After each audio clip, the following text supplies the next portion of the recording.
एका छोट्या गावात 5 खूप गोड आणि खूपच खोडकर मित्र राहत होते. नॅन्सी, मॅना, नक्या, सुमा आणि नेत्रा सगळे मिळून ते बनवत होते त्यांचं खास हॅपी फ्रेंड्स मंडळ. ह्या वर्षी त्यांनी ठरवले आपण गणपती बाप्पा आणायचा मंडळात. गणपती यायला अजून फक्त 5 दिवस बाकी होते आणि या मित्रांनी एक छानसा प्लॅन केला आणि त्यांनी कामे वाटून घेतली. सुमा, चमचमीत दिवे. मैना, रंगीत रंगोळी.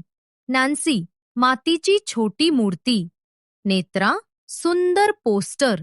नाक्या, ढोल आणि टाळ. 5ही मित्र इतके उत्साहात होते की घरभरच सणाचं वातावरण पसरलं. आणि शेवटी आला तो मोठा दिवस, गणपती बाप्पा आगमनाचा.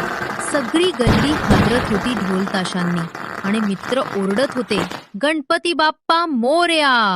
त्यांनी बाप्पांना आपल्या छोट्या पण खूप सुंदर मंडळात प्रेमाने बसवलं.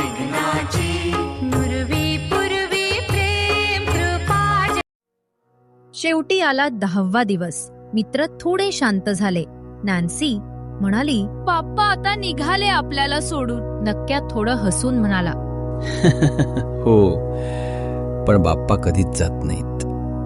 ते आपल्या मनात राहतात आणि पुढच्या वर्षी परत नक्की येतात.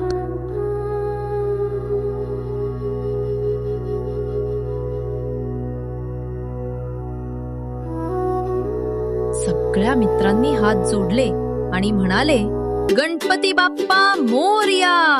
पुढच्या वर्षी लवकर या. तर मुलांनो, आपण या गोष्टीतून काय शिकलो? एकता, मैत्री आणि आनंद यांनीच सणाचा खरा अर्थ जिवंत राहतो.